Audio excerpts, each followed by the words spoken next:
And welcome back to the channel where we talk about only good comics. I'm Brant, and this is Friday First. This is that series where we talk about those brand new number one issues, new character debuts, new story arcs, and the like. And this is for books that are coming out on April 30th, 2025, the last week of April.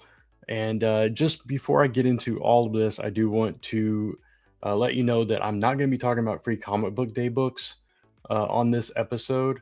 I usually try to do a separate episode just for the free comic book day books, but like on League of Comic Geeks this week, they list all of the free comic book day books for next week because they're coming out, obviously next Saturday on free comic book day.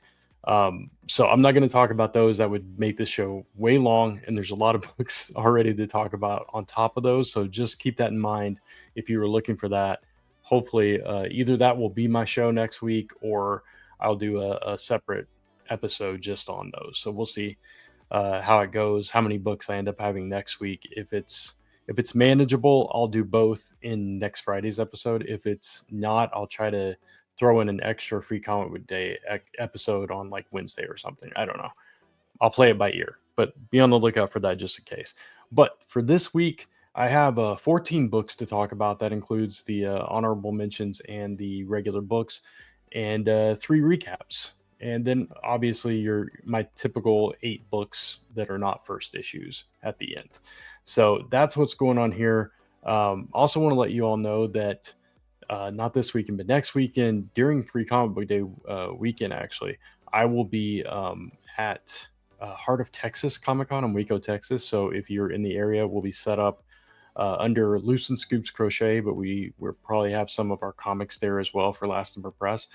So if you're in the Waco, Texas area, if you plan to go to Heart of Texas, come say hi. I don't know what our table number is, but we will be there all weekend. So just want to let you know about that. But I've got 3 recaps from last week. One of those I wasn't planning on getting or reading, but I'll explain that in just a second. But yeah, we'll get into those recaps right now. And that actually is going to be the first book that I talk about, which is Predator versus Spider-Man issue number 1. I talked about it this last week. I don't typically get these. I'm not a huge Predator Aliens fan, so I don't get these books. I think like way back when I got an Archie one that was like that, but I just typically skip these. It's just not my thing. But Mike Spider Slayer was getting this. He had some theories about what could happen in the book, and then he highly recommended it to Kat and I to read this. So I ended up getting this one and checking it out, and it was a pretty good story. So I did want to talk about it here, even though it wasn't originally one of the ones that I was going to talk about. So Mike Spider Slayer's theory, without spoiling anything, it wasn't even really a theory. It was like, wouldn't it be cool if? So if you watch Comic Book Weekly this past week, which I was on, and thank you for the comments of those that said that they missed me on there and were looking forward to like my take on the books and everything. I appreciate that, I really do. But I was on this week. We were all 3 had a full cast this week, so it was a fun show. And during it, we were talking about this book in particular, and during the most anticipated section. And Mike said, wouldn't it be cool if like Craven showed up and he was hunting the Predator or something? That might be a cool thing to happen. So if you read this issue, certain things occurred at the end of this book that kind of made it exciting, and obviously Mike wanted to share. I've probably just given it away, so I apologize for that if you have not read it yet. But it is fun. It's a fun concept to play with. The writing in this book was really good. It's Benjamin Persigue, who's been writing Wolverine and Ghost Rider and different things for Marvel for a while now. But he did a really good job with this one. The art was really nice as well. And it was mostly about Spider-Man, right? Like he's kind of investigating. He's a journalist still in this version of Spider-Man's life, and still working at the Daily Bugle. And he finds this serial killer kind of stringing up people, gruesome crime spree, and he's trying to follow the leads so he can put a stop to it, right? And that's kind of where the Predator comes into play. We don't see a whole lot of the Predator throughout this issue, which I think is part of the reason I liked it better. It was more of a Spider-Man story, and then obviously familiar characters show up as well. And other characters are at risk. So there was a lot of tension, a lot of drama here, some mystery here because we don't know what's happened to these beloved characters that we love. So I thought it was a really well structured book, really well told story. It held my interest, gave me all the elements of a story that I like, especially when it concerns a character that I'm not a huge fan of. I like you all know I like mystery. I like thrillers. I like them to kind of keep me on the edge of my seat, keep me guessing, make me care about these characters. And it's because we're playing with Spider-Man and his supporting cast. It's already characters I care about, and this is an alternate reality, obviously. So stakes are high. You don't know, what could actually happen in this world. People could be hurt or die or whatever.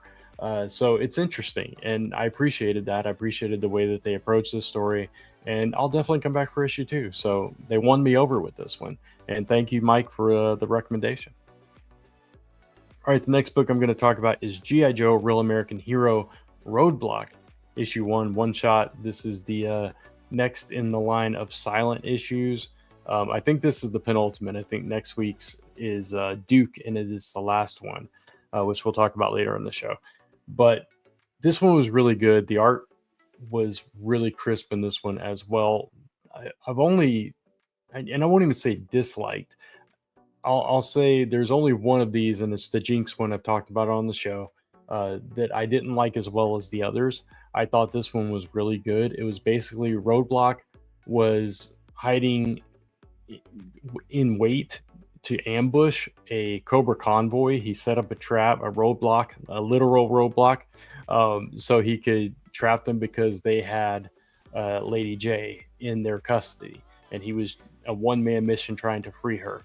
So we got to see him go through the motions of taking an entire squadron of snow serpents and ice vipers down to get to Lady J, who, ultimately helps herself a little bit as well. And then the double team with them was beautiful. They did if you're a wrestling fan, you'll know this term. They did a version of the Doomsday Device, which was a tag team move that the Road Warriors used to do back in the day, back in the 80s and 90s.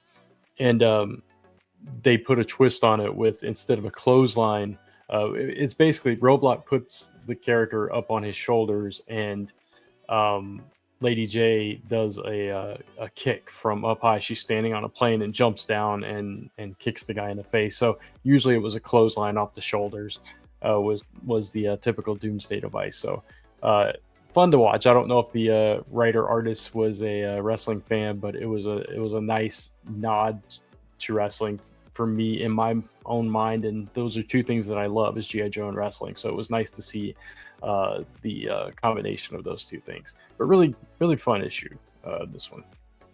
And the final recap that I have this week from last week's first is Arcana Royale, or Arcana, however you pronounce it.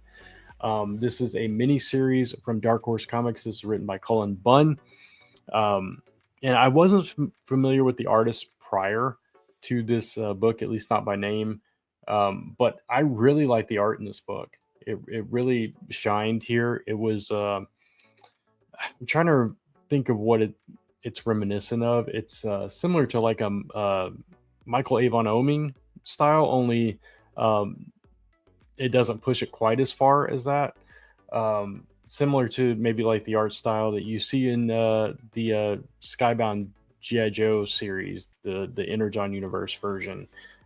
Somewhere along those lines. It's more simple lines, at times a little cartoony, but still very crisp, very well done. And the layouts, the expressions, the just everything was really nice, really nicely put together in this issue art wise. Bill Crabtree is the colorist here, and fantastic colors in this book as well. And Josh Reed's lettering shines also, which I'm a big fan of Josh Reed's lettering, like I said last week. And so with Cullen Bunn books, he does such a huge amount of work, that he puts so many books out there, that there are so many that, and a lot of them resonate with me, a lot of them don't. This is one of the ones that I enjoyed. I don't know if I enjoyed it quite enough to come back, just because it's another book I would have to add to my list. It's not that I didn't enjoy it at all. I actually really like this book. It's just, I don't know if it was one of those, I don't think it blew me away, but it did keep my interest. It made me care about this character a little bit, or at least be curious as to what happens to her. So basically, this is about a girl named Hudson who is a gambler. She plays cards. She has played in all the biggest games, poker, different various games, and she's really good at what she does. She gets invited to play this game on behalf of some other people, and there's a lot at stake, obviously, from the cover. I talked about this last week as well. Supernatural elements here. There are some crazy characters in this book. It's not just all devilish and magic and all that stuff. It's also like there's a different goofy looking cartoony characters in this as well, and little imps running around and all kinds of things. But life is at stake in this game. This is the ultimate game of cards, and it's kind of a mix between poker and tarot. And you have to, ante up, or fold, whatever, and risk your life to gain life. And basically the prize is being able to rewrite reality. So really interesting concept to play with. And the character of Hudson, our entry character, the one that we're following, is also a really interesting and layered character. She's full of confidence and bravado, a little bit of arrogance, but at times when she's alone, you see like the overwhelm, you see fear, you see just kind of the walls break down in those quiet moments. And I appreciated that. The storytelling was stellar with her character. We were given a lot of information, a lot of narration, so you had to pay attention to what was going on. In those points, I got taken out of it a little bit, because there was like a couple of double page spreads where you have this info dump out as she's explaining the game to you a little bit. That was a little bit much for me, but I like what happens, and I like the twists and turns here. The fact that it's not just simply about winning money or all that. There are bigger stakes here that we don't quite understand, and by the end of the issue, we get little hints to that. So I thought it was a really solid first issue. And if it's a lighter week when this comes out, I'll definitely pick up this second issue. And if not, maybe I'll check it out later. But if you're into that kind of thing, if you like supernatural twists on familiar concepts, if you like gambling, if you like poker books, that kind of thing, you might like this. So that's Arcana Royale. And that's it for the recaps. So we're going to get into those honorable mentions. All right, our first honorable mention is one of two Godzilla books this week, which is Godzilla versus Spider-Man issue number 1. This is the third in those one-shots of Godzilla versus Marvel characters. It says Spider-Man returns to Earth with a spiffy new costume, obviously coming straight out of Secret Wars. He's got the Venom symbiote, doesn't know it. And Godzilla's in New York, so he's got to face Godzilla with the symbiote. It says round 3 in a series of 6 one-shot throwdowns. So this is right in the middle of that. So if you've been enjoying those, check this one out. The second Godzilla book is Godzilla versus America Los Angeles. This is from IDW, I believe. Yeah, IDW, and it's a one-shot series of one-shots in the Godzilla versus America books. I don't know how many have come out already. This is just the second one. So we've only had one other one. So this is the second one. I think Chicago was the first one. I know that Boston is coming up as well. So just hitting the major cities. So if you're a fan of Godzilla, you like Godzilla, just destroying major cities across the world, you might want to check this one out. This includes stories by Gabriel Hardman, who did, I believe he did some Harley Quinn back in the day. And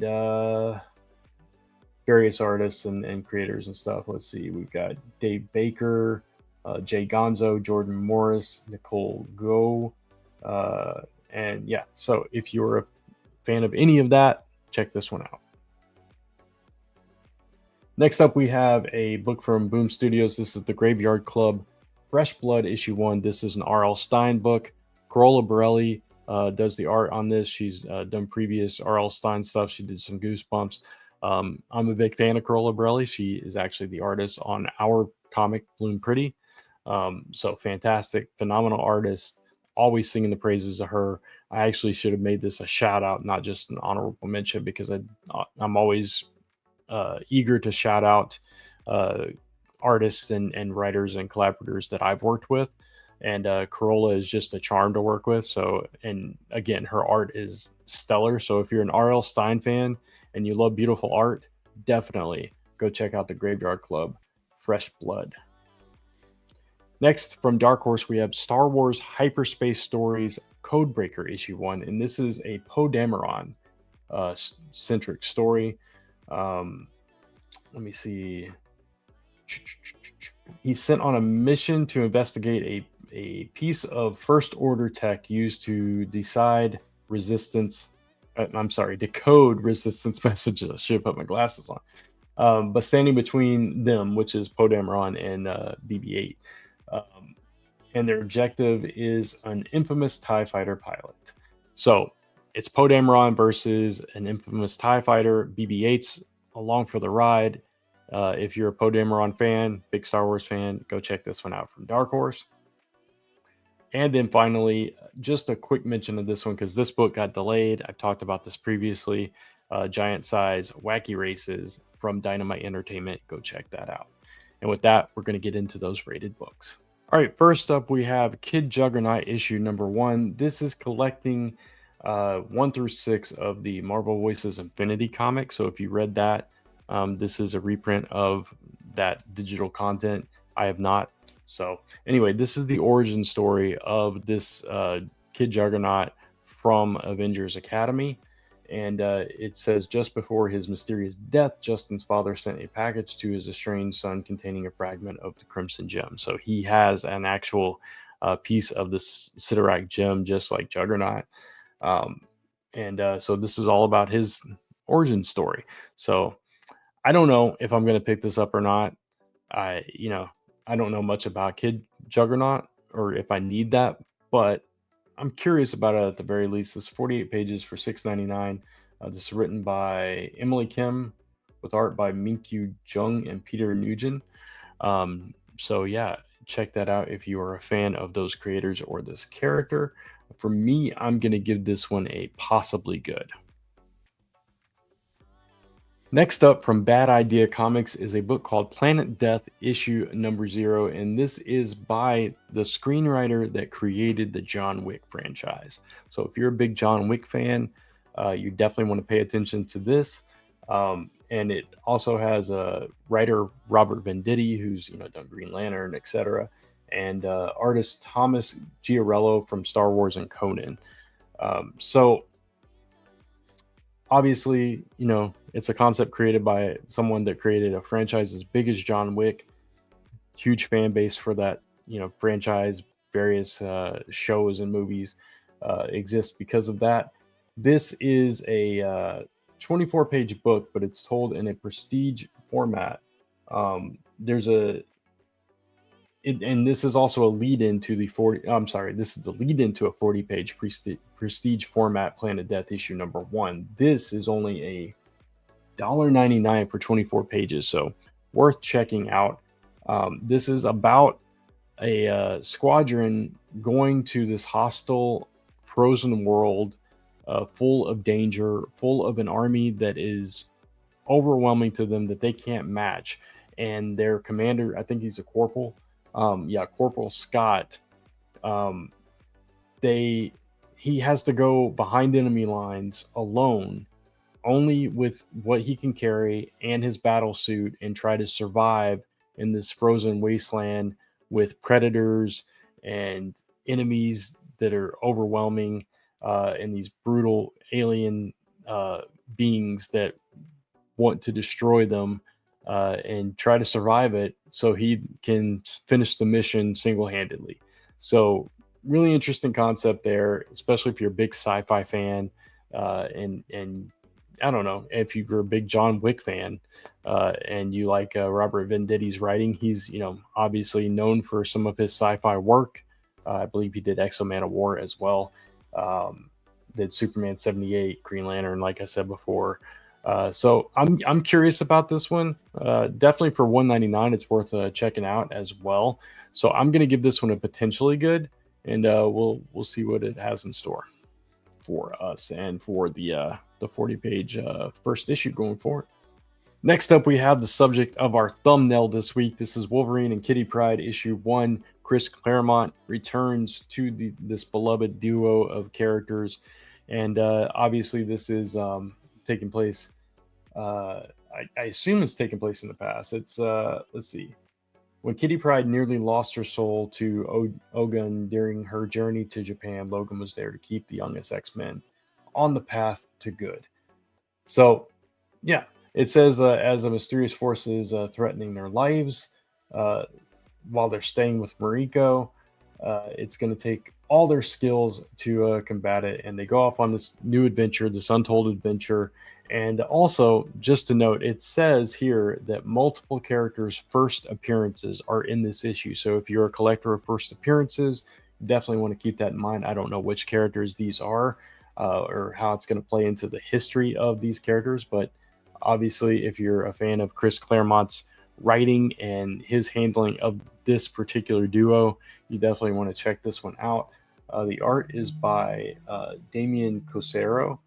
So, yeah, I'm curious about it.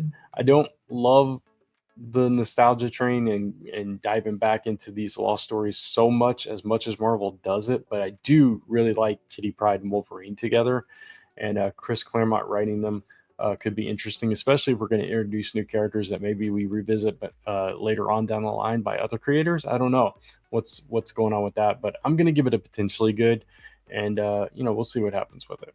Next up from Image Comics, we have Lost Fantasy issue 1. This is written by Kurt Pyers with art by Luca Casalanguida.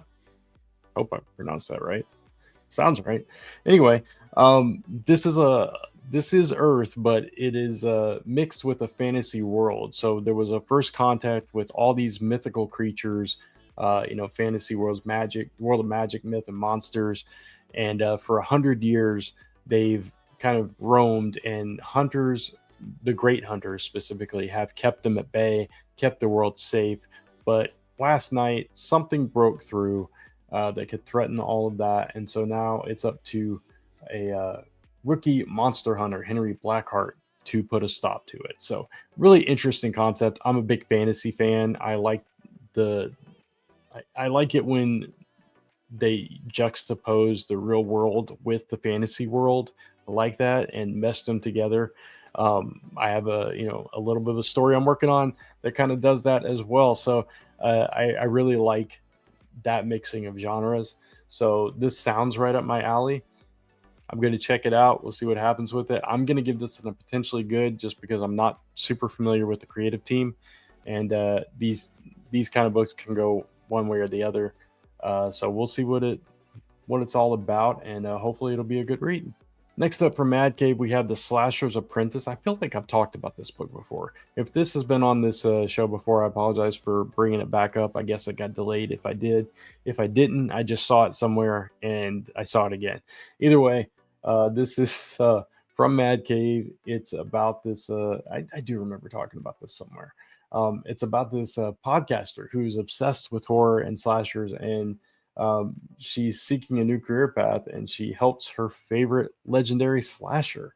So really dark, kind of grim take on slashers here with and I do remember talking about this.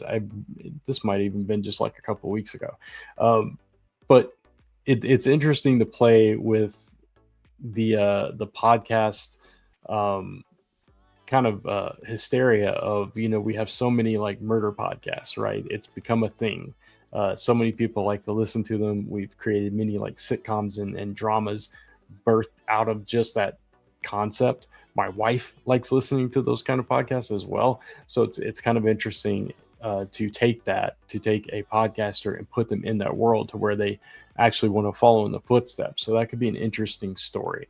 The creators are Justin Richards and Val Halverson, and with colors by Rebecca Nalty.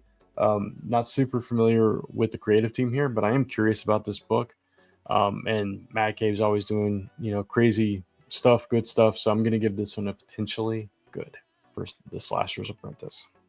Next up from DC, we have the Power Company Recharged issue number 1. This is spinning out of Black Lightning and the DC Power Rise of the Power Company one shot that we got, which I really enjoyed. So I'm actually looking forward to this. This is a new super team. You got Black Lightning and Josiah Power kind of teaming up here and creating this new version of the Power Company to rebuild humanity's faith in heroes. After everything that's gone on, they feel like this is an important mission.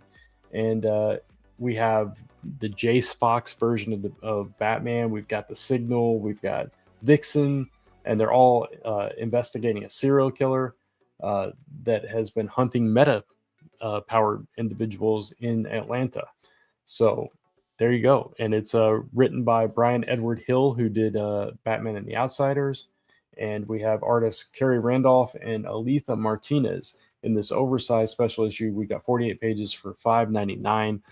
Like I said, I'm looking forward to this book. I enjoyed the Rise of the Power Company story. So I've been anticipating this for a while. So I'm going to give this one a promisingly good. I talked about this one earlier in the episode, G.I. Joe Real American Hero, Duke issue 1. This is the final standalone silent issue from the franchise. This one is written by Wes Craig, who did Deadly Class and Kaya. And let's see. Oh, he's the writer and artist. So Wes Craig did the art and the writing in this issue. And yeah, it's Duke trekking through a cobra-infested terrain to find his target, a traitor who's joined the enemy. So that's a really interesting concept for a silent issue. If this covers any indication, the art is going to be, atmospheric and mysterious. So I like that. I like this. I have really enjoyed most of the silent issues so far, and this one seems to be another one that I'm going to enjoy. So I'm giving this one a promisingly good as well, and I'm really looking forward to diving into this one. Next up, we have the D Comics, the Detective Comics 2025 annual issue number 1. One shot, obviously, it is annual week, and this is 40 pages for $5.99. This is a mystery that Batman can't even solve, or even that Batman can't solve, I should say. Tom Taylor and a bunch of artists, collaborators are, putting their hand in this one. I assume multiple stories. It seems like the stories are going to interconnect as this mystery unfolds. That's kind of the impression I get, but I'm not positive. It says he's trying to gather enough evidence to attempt to crack this case. His very life or the life of someone close to him or dear to him may depend on it. So we've got Tom Taylor, Al Ewing, John McCrae, Stefano Raphael, Fico Azio. So lots of creators involved with this one. And, I'm always down for a good mystery. I love when Batman has to solve a crime using his detective skills. That's what Detective Comics, the series, should be always for me in my mind. So I'm really looking forward to this one as well. Tom Taylor's been doing a good job with Detective Comics, so I'm looking forward to this one. Promisingly good for Detective Comics 2025 annual. And finally, we have Batman Superman World's Finest 2025 annual, another 48 page for $5.99 book. And this one has a connecting cover. This is part 3 of We Are Yesterday. So part 2 was in Batman Superman World's Finest, and part 1 was in Justice League Unlimited. I had to think for a second. So this is tying into both of those books. This is taking us to the past, present, and future of the Justice League. And it says, let's see, I'll just read a little bit of it. The secret origin of the single most unholy union in the DC history is at last revealed. The Legion of Doom has set in motion a scheme to lay waste to not only the world's finest team, but to the present-day Justice League Unlimited. So it says all will be revealed here. We've got Mark Waid, Christopher Cantwell, and Dan McDaid here. Plus, we have John Stewart, the newest ring slinger of Sector 2814. So we're getting origin story of John Stewart as well. Fun times here. This story so far has been enjoyable. I haven't been reading Batman Superman World's Finest, but I picked it up because I enjoyed Justice League Unlimited. I've wanted to read the story. I like, the return of the Legion of Doom. I'm a big, Super Friends fan from back in the day, so excited about this story, especially with the creative team that we have here. So this one's getting a promisingly good as well. And that's it for the rated books this week. Went through those faster than I thought was possible. But yeah, so some interesting books coming out next week. Looking forward to those. And then, of course, immediately following that, we have Free Comic Book Day. So again, if you missed the first part of the show or just missed me saying it, I'm hoping to do a separate episode for the Free Comic Book Day books, or they'll be included in next Friday's episode. So stay tuned for that. But for now, we're going to talk about those other books that are not first issues that I'm also looking forward to. We'll start with Space Ghost, issue number 12. Ghost Planet is in ruins.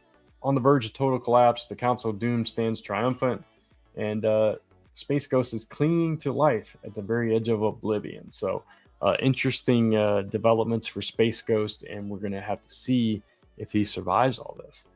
Next up is Kill Train, issue number 4. I've been enjoying this series. It's from Mad Cave, where basically it's population control, and they unleash these criminals on these trains at random to kill people. We followed a character that wasn't supposed to be on one of these trains, trying to survive. She's gathered the troops, and they are going car by car, trying to defend themselves against these killers and survive the night. Been an interesting series. TVA number 5. This is one of those that you just have to like it. You have to like the concept from the Loki series. You just have to be in the right frame of mind to enjoy this. This is not for everyone.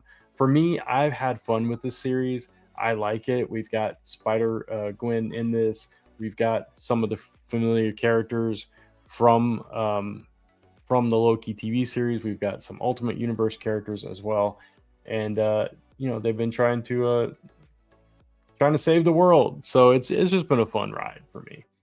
Doom Academy number 3, One World Under Doom tie-in. You've got the Strange Academy kids. Zoe's gotten pulled into this book, and now there's nightmares everywhere. And she's, as we left last issue, the person that she kind of was looking for when she got pulled into the book wasn't all that she seemed to be, and Zoe might be in big danger here. So I'm curious to see how that plays out. Feral number 12, we've got Elsie, Lord, and Gigi, and they have a new pack, and they're trying to make it to this pet city sanctuary in this issue. But can they trust these new cats that they've come across? I don't know. They could be after something, so we're going to see what's in store for them. And there's also a vicious guard dog in this issue. Void Rivals number 18. We've been building up to this since the very beginning. We finally meet Zerta Tryon, and we'll see if that's a good thing or a bad thing. Radiant Black issue number 33. Marshall is investigating a new threat, and he's shocked to find it's a little bit closer to home than maybe he thought was possible. And if that wasn't enough, there's a vampire and a werewolf. It's Blood Moon from Rogue Sun. So that crossover continues, or maybe it started here. I don't know. We saw him pop up in Rogue Sun following Blood Moon. I don't know if Blood Moon came back or if this issue was supposed to come out before that issue. I don't know, but I'm curious to read it all the same. And then Ultimate Spider-Man number 16. In this issue, we are getting the secret origin of Mysterio, this version of Mysterio. So even the Kingpin doesn't know that much about Mysterio, and Spider-Man's about to learn more than he bargained for. And that is all the books that I have to talk about this week. I hope you enjoyed it. If you did, please give it a thumbs up and consider hitting that subscribe and notification bell so you don't miss any of the content on this channel. Of course, you can follow me across social media at OnlyGoodComics, or type in onlygoodcomics.com to take you right back to this YouTube channel where we talk about only good comics. Until next time, thanks for watching. Take care, keep reading those comics, and I'll see you soon.